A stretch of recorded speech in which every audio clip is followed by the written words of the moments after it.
You're listening to the Divorce and Your Money Show, the #1 podcast that discusses the complex business of divorce. I'm your host, Sean Lehman, MBA and certified divorce financial analyst. And on today's episode, we have a divorce coach named Cindy Holbrook. And Cindy endured a very long, abusive marriage. And finally, she got the courage to leave it. And she's going to share a little bit of her story and some of the tactics that she used and ways to adjust your mindset to get out of a bad relationship, an abusive relationship, and really take charge of your own life and take charge of your divorce process. I'm going to let Cindy do all the talking. So without further ado, here's my interview with Cindy. Today on the show, I have with me Cindy Holbrook, the Compassionate Divorce Coach. Cindy, welcome to the show. Thank you, Sean. It's my pleasure to be here. Why don't we start with your story, which is definitely an area that we could spend all day. But I'm going to start with just some quick questions before we get into the bigger stories. The first one is just for context sake, why don't you tell us when you got divorced? I left my first husband in 1996. It was after a 20-year marriage. Got it. And so you were married for over 20 years and had kids? Yes, I had 2 children. Actually, I got married at 18 right out of high school. Oh, wow. So I didn't know a whole lot better. I came from an abusive home, which led me to get married at 18 and just stayed in the marriage for 20 years, believing that it was good. And you had a long history knowing a little bit about your story. And definitely towards the end of the interview, I want to point people to some of your resources and to get your full story. But when it came to the abusive relationship, you had a few particular things that stuck out in my mind. And I'd love for you to tell us a little bit of context around those stories in that marriage. And I know you have some of your own that you might want to mention, but why don't you tell us as well about maybe a story involving bowling with your ex-husband? Yes. And before I go there, because I think it sort of goes into context, I was sexually and physically and mentally abused by my father growing up. Then I went into this 20-year mentally abusive marriage. However, I did not believe in mental abuse. I definitely believed in physical abuse or sexual abuse, but I thought mental abuse was a bunch of hogwash. And so much of my story was after I started dating my current husband.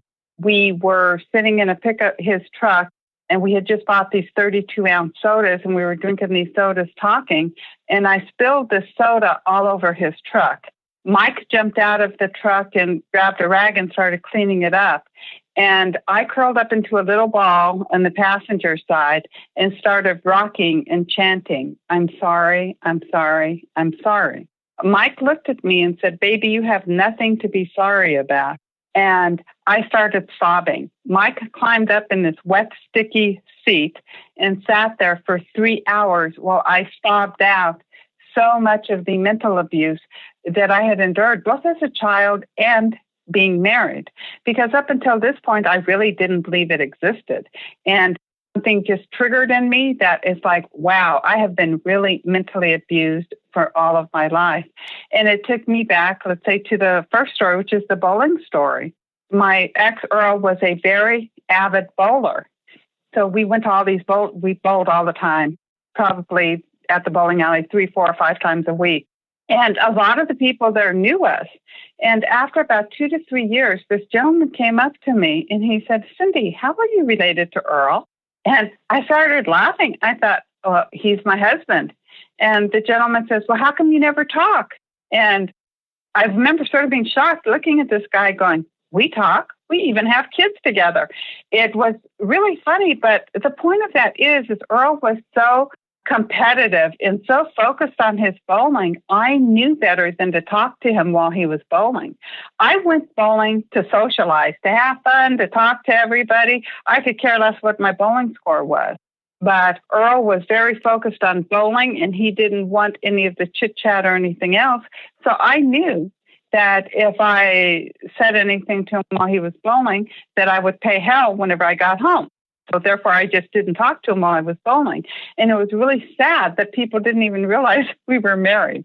It sounds like you were conditioned sounds even from an early age, but conditioned in a way not to interfere, interrupt, or even have a partnership. You were very subservient, if I could pick a word, in the relationship from being beaten down in multitude of ways for so long. Yes, that's a great word. And I would agree with you 100%. Definitely very subservient. And I had learned from my mother. I want to throw that in because a lot of times, and if you look how you are as women, we learn from our mothers and our fathers what a relationship is supposed to be like. So I learned from my mother how to be subservient. And then you had another story with a TV repairman. Tell us what happened then. I had been married probably a good 7 or 8 years. I believed that I was in this perfectly happy marriage. Everything was great. And our house had, which is interesting in Los Angeles, a lot of houses in Los Angeles don't have crawl holes, but our house actually had a crawl hole underneath the house. And I sold Tupperware at the time. I had just got my Tupperware order from like a whole bunch of Tupperware parties I had did.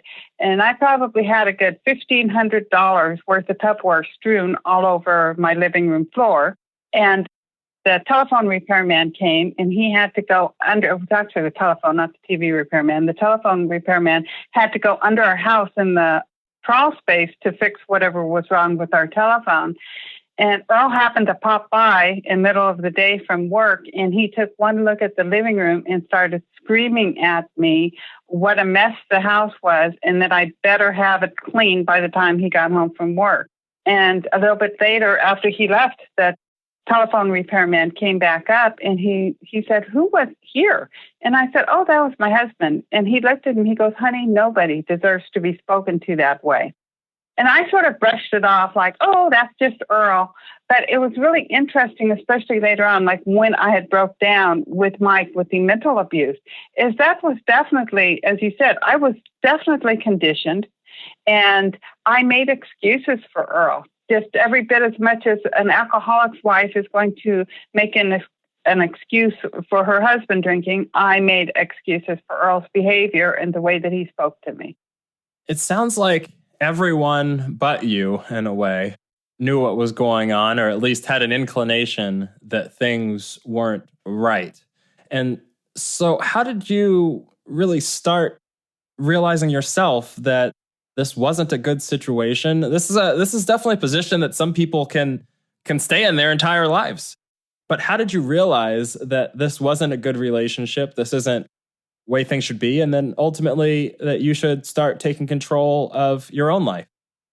That's a huge story. We could actually talk for days about that. I think that it really took me a lot of time and just circumstances that had happened. I had entered, I think me taking control of my own life actually started when I started seeing this coach. And she told me, she said, "Cindy, your life is your choice." And I thought, what the hell are you talking about, woman? My life is hell. And there's no way on God's earth that anybody would choose the life that I was living at that period of time. Within the previous 3 years, my mother died, my father died, my grandmother died, my brother-in-law got murdered, my father-in-law almost died, and we had about 6 other deaths in our immediate family. And my daughter got involved with gangs. She was 14 years old. She got involved with gangs. And Earl told me he didn't love me anymore, but was going to stay with me for the kids. So I felt orphaned. I felt alone. I felt lost. I was depressed. I was suicidal. And I thought, how in the hell is this my life? No way in heaven is this my life. Am I choosing this?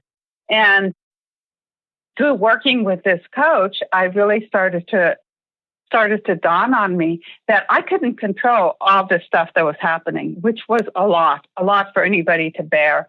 I remember taking that stress test thing, that they give you. And I think like 300 is supposed to be your super stressed, and mine was like close to 2,000. Oh. It's just crazy how much stress I was under, right?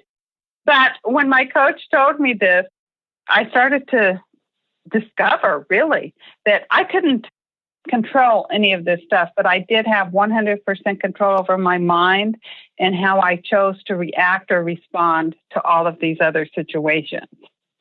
So that was actually the beginning of my healing. And it was also the beginning of me deciding to take control of my life and leaving Earl. Earl never would have left me. He was having an emotional affair, maybe a sexual affair, definitely emotional affair with this woman. And he wouldn't even touch me, literally. I mean, if we were walking down the hallway and our arms would accidentally brush against each other, he would shrug away. So I felt like I had the cooties. I felt like I was the ugliest woman alive. But he wasn't going to leave me because in his mind, because he promised to be married to me forever, he would not have broken that vow.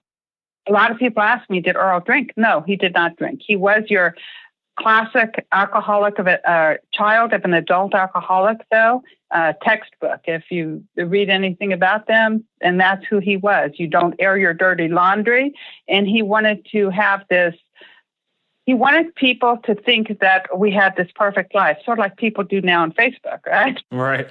But people, people he worked with, people I worked with, neighbors, they thought that we had the perfect marriage. And I was such a good actress when I did leave him. I worked with over 100 people, and almost all of them were like, God, Cindy, I'm so shocked. I didn't even realize, I thought you had the perfect marriage. I thought you had a good marriage because I knew how to act the part. I knew how to act like the boss's wife. And he definitely just controlled every aspect of what I did, even though I didn't realize it at the time. So it took a lot of healing for me to take my life back and start choosing, hey, I don't deserve to be spoken to this way. And even to think if he talks to me, it's his problem, not mine. And to start doing things that I enjoyed, and even if it meant putting up with his wrath. So there was a lot of growth there. You said something interesting. In the midst of all of this, and maybe even a little bit beforehand, you said you got a coach.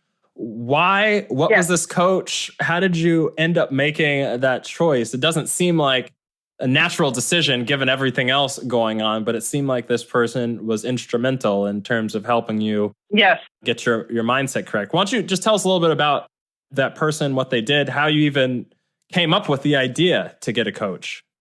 Basically, it was through my church, and I was so depressed.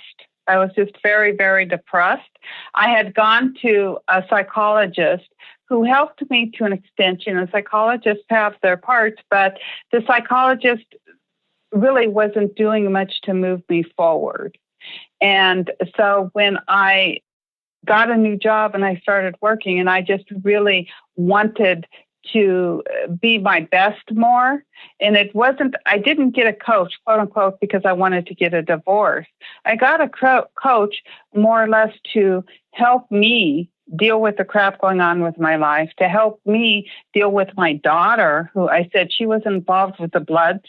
And there's, I could spend another couple of days talking about some of the experiences with that. And she was very, very rebellious against my ex. So I had so much family trauma going on. I got a coach because I wanted to fix my family, not because I wanted to fix myself.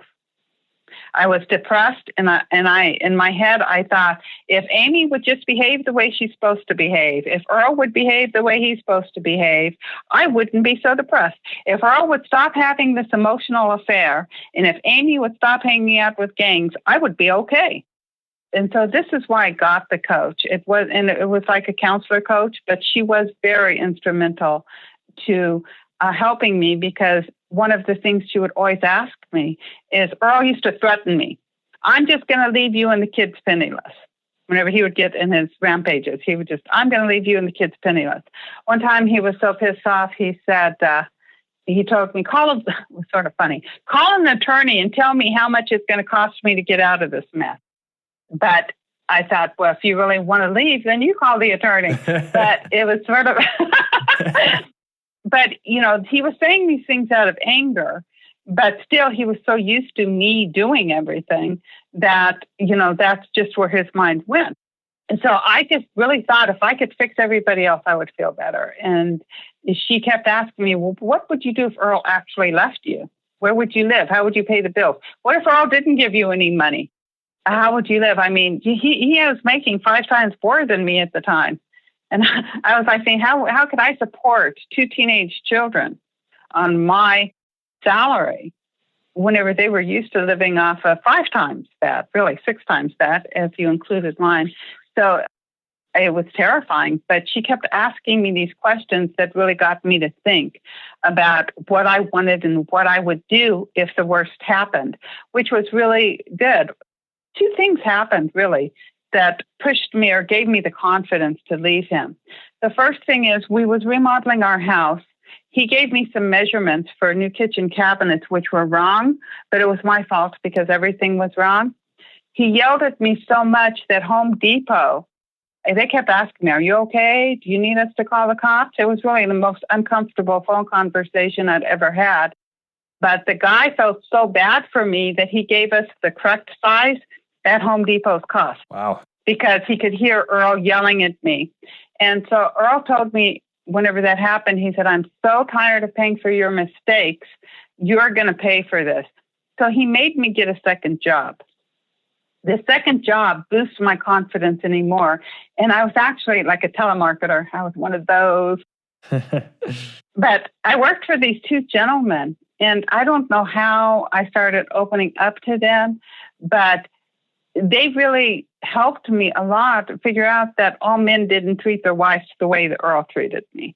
And so that really, and it also boosted my confidence that, hey, if Earl didn't give me the money, I could support my kids. I could work 2 jobs if I had to get my kids what they needed. Maybe not completely in the lifestyle that they were accustomed to, but definitely I could support them. And then my brother died. When my brother died, Earl was bowling with the lady friend. He was having he had this emotional affair for years, for like the last 7 or 8 years of our marriage. And so he was bowling with his lady friend. And I called him up. And I said, my brother died. He said, I'm sorry to hear that. Finished bowling, went out to eat with his friends and the woman and whatever. Got home about 3:00 in the morning.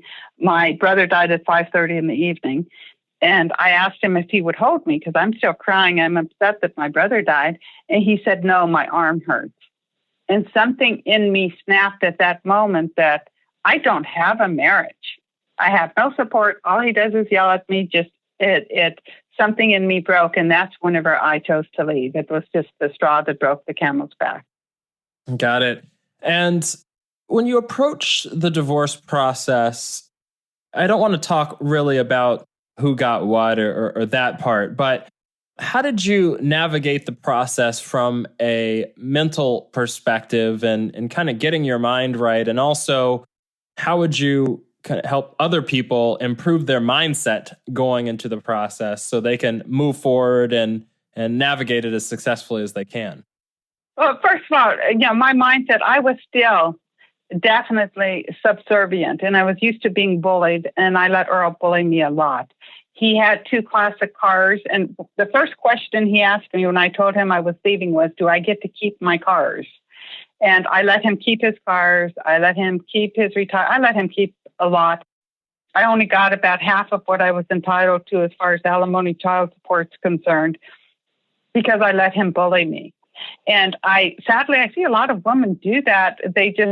Because they just want out and they believe, hey, if I just give him what I want, I can be over with this faster. And the legal process is going to take however long it takes. And the separation of assets is going to take whatever it takes. But it's so important for women to step back and really think, if I give this up, how is this going to affect my future? And second of all, something that I definitely didn't think of, that there's things that happened that, in the future I thought, wow, it's really sort of not the right mindset to be in. But also there's a part of me, and a lot of my clients say they have felt this way, is that, well, he's the one that worked for his retirement, so I don't deserve it. He's the one that made all the money in the marriage, so I don't deserve any of it. So they sort of feel like this very possessive, because in a lot of toxic marriages, even if the woman takes care of the finances, which I did in our marriage, I took care of the finances. So I wasn't blinded by, like some people are that don't know what the heck's going on, because I took care of everything. However, it was still very controlled. And it was always like it was his money because he earned it. My money that I earned was just play money. He was the breadwinner. He earned it. And it's this possessiveness that a lot of people have. I'm also, to be fair, gender fair, because so much has changed now. There's a lot of women out there making very good money who pay alimony, who have the same sort of feelings that men had in the past. Men used to think, well, why should I pay her? And a lot of women have the same things whenever it comes to alimony. When actually, whenever two people are married and you start intermixing your income, whether one person works or one person makes 6 times more than the other, it's still a lifestyle that you've become accustomed to. And it's a business contract, I like to say. And so the mindset I tell my people is think of it as a business. If you was a silent partner or you did all the work and somebody else, if you went into business, you and I, if we opened up a store and I did all the work and you did all the money, if we sell that store, it doesn't mean you get all the money. But so many women feel they don't see that marriage was a contract and it was like a business. And that's sort of how you need to think whenever you're in the mindset of separating your assets. I think that makes a lot of sense. And you had some and have some very relevant thoughts on forgiveness and as a tool to move forward and get past the process. Can you talk a little bit about that, please? Sure. It's what I call ACE forgiveness.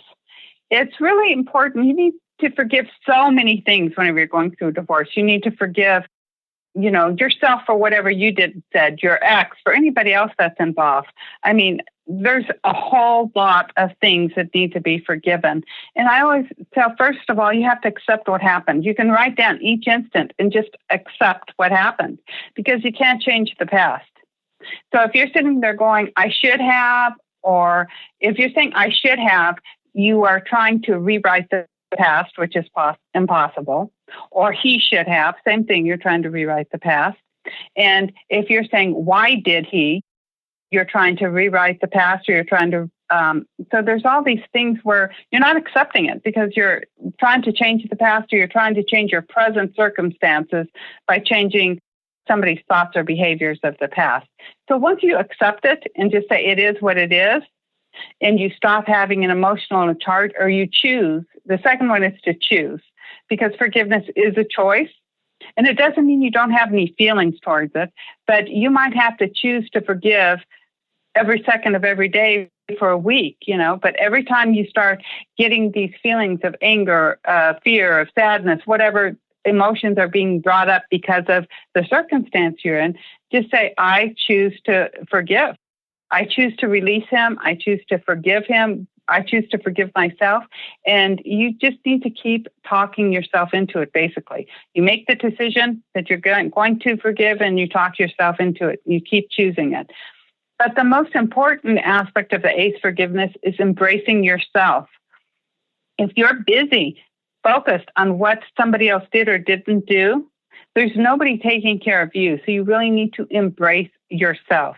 You need to focus on yourself, on your needs. What's one little tiny thing you can do to make you feel better? I had a client once, she was disabled, and she hadn't left her bedroom in 6 months after her husband left her. And she was like, well, who cares? My sister comes over once a week and brings me my groceries, and she just was really not in a good place. And once I got her to start one step at a time by embracing herself, what's one thing you can do? You get up and you can leave that bedroom and you can go into your living room. You can brush your hair, you can get dressed. So there's always one step you can take. And maybe you're not that bad. A lot of people will throw themselves into other activities like work. So if you're sitting there, you're working all day, you're trying to get your mind off of it. And it's still in your mind. Just because you're busy doing something else doesn't mean these things aren't in your mind, but at least you're doing something. But besides just working, ask yourself, what's one thing that I could do that would bring me a little bit of joy? Maybe you could, one thing that I did, because Earl would never do it, and I had always wanted to learn to line dance. So I started going to the country line dancing bars just to learn to line dance. but it's something that you're focusing on you, something that will bring you a little bit of joy. It doesn't mean that you're all better and you're ready to face the world, but everything you do, you start getting momentum, building upon one thing to the next as you're embracing yourself. What's going to make you happy right this second? And maybe not even happy. What's going to make you feel a little bit better right this moment? And you keep focusing on you. I say that what happens a lot with women, we're great at it. We never take care of ourselves. We don't put on our own oxygen mask first. But what's even worse is I'm giving you my oxygen mask and I'm going, gasping for air because I don't feel that I should put on my oxygen mask at all. And I noticed that a lot of women do this, and especially during divorce, you cannot do this because it's such a trying time. You need to put on your oxygen mask and you need to focus on what's going to make you feel a little bit better. Using mantras, trying to do something. A lot of people will hide out and not go to their parents' houses or different places, but you need to accept invitations and go places and be with your family. A lot of people don't like to go out because they're afraid of people saying, "Oh, I'm so sorry, what happened?" And all you need to say is just say, "Well, what does it matter?" Or, what do you need to know for? Or if it's somebody that you really love, you can just say, "I prefer not to speak about it right now. I'm doing fine." Or I've got all the support that I need. And once you have a couple lines that you can say to people, they're not going to drag you into the drama and all the crap that's surrounding your divorce.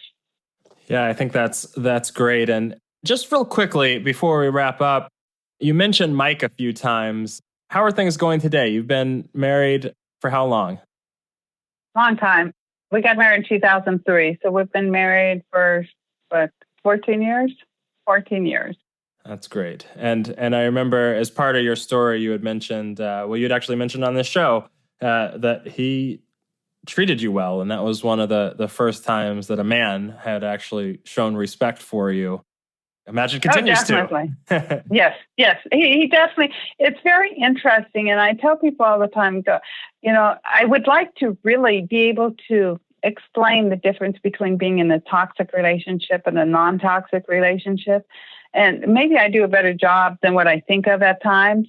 But until you really live something, a lot of times people are so involved in so many toxic relationships that they can't even fathom what a good, healthy relationship looks like, which is love and respect. So much of it's respect. And it's you being your own, it's the other person loving and accepting you exactly as you are, and it's you loving and accepting them exactly as they are, without trying to change things. Because once you're trying to change somebody else, it's not a good relationship.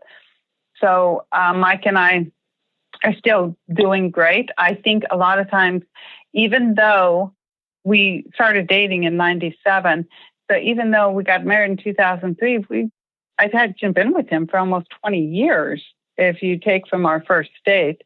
And it's honestly every bit as respectful and every bit as committed and every bit as secure as it was in the beginning, which is to me really amazing. And I wish that for everybody. That's great. And Cindy, where can people find more about you? If you go to my website, Coaching for, FOR, Divorced Women, plural, WOMEN.com, I have tons of articles on this website about how to heal from your divorce. There's also a section called About Cindy, which I tell a lot more of my story. And also for your listeners, Sean, I would like to offer them a gift. If they go to coachingfordivorcedwomen.com/Sean, all lowercase, just SHAWN, they can get this free gift valued at over $100. It's a 3-set audio course, and it's about self-love, confidence, and clarity, because it will help you love yourself so that you love and accept yourself exactly as you are. And then grow your confidence to where you can overcome the grief in as fast as possible, but also the confidence to create the next chapter of your life. because the divorce isn't the end of your life, even if you might feel this way. And so this helps give you confidence to move forward and to not stay stuck. I talk about my aunt a lot. She stayed angry at my uncle for over, 30, 40 years. Her last words to me was, "I'm glad that I made Joe pay till the day he dies." And it's very sad. She was 90 some odd years old and got divorced in her late 40s, that she held on to that anger for so long that she robbed herself of peace and joy. So I really want women to have the confidence to go on and really create a beautiful next chapter of their life. And also the clarity is to eliminate the fear and confusion about your future and discover there's techniques in there that's going to help you discover what you want in your future and how to get it. So you want to hop on over there, coachingfordivorcedwomen.com/Sean, and grab your free gift. Excellent. And I will include a link to your website and, of course, the special listener website in the show notes to this episode. Well, Cindy, I really enjoyed our time together. I know that we could be speaking for days and days, and still, I think we would barely scratch the surface, but I really appreciate you coming on the show today. Well, thank you for having me. Now, before you go, I want to make sure you get some really important information. All you have to do is go to divorceandyourmoney.com. The first thing you do on the website is sign up for the email list. You'll see a little box that says get updates and tips, and I will send you exclusive articles and content that you won't find anywhere else. And it goes directly to you, and it's a great way to reach me and ask me your questions. Second, on the coaching page at divorceandyourmoney.com, you can learn about our personalized coaching services. And here's the reality. Many of you are making financial mistakes or not getting all that you deserve as part of the divorce process. Or maybe you're just having a hard time making sense of it all and making rational decisions during this emotional time. And look, your divorce attorney is good. It's great to have a divorce attorney, but divorce attorneys are not really financial experts. And so ask yourself a simple question. Did your attorney, if you have one, explain some of the details that we just talked about in this episode? The financial issues in divorce can be really complicated, and that's why there's over 100 episodes of information, hours and hours and hours of information just related to the complex financial things that you need to be thinking about as you get divorced. And one of the big questions you might have if you've been listening to the podcast or read the book, Divorce and Your Money, the No-Nonsense Guide, or have been reading the articles that I send just to the email listeners, you might be asking, well, how does this apply to me? How does this apply to my situation and my divorce and what's going on in my life?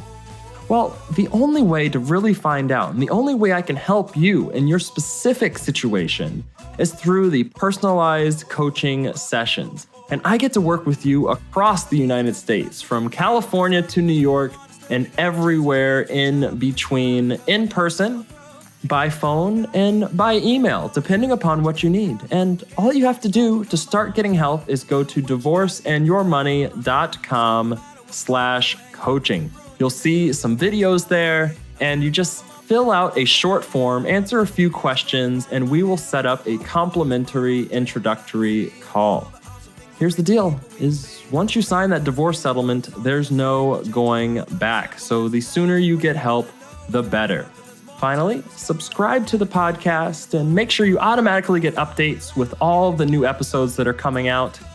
And leave a review. A 5-star review on iTunes really helps other people discover this show. I'm your host, Sean Lehman, MBA and Certified Divorce Financial Analyst. Thank you for listening.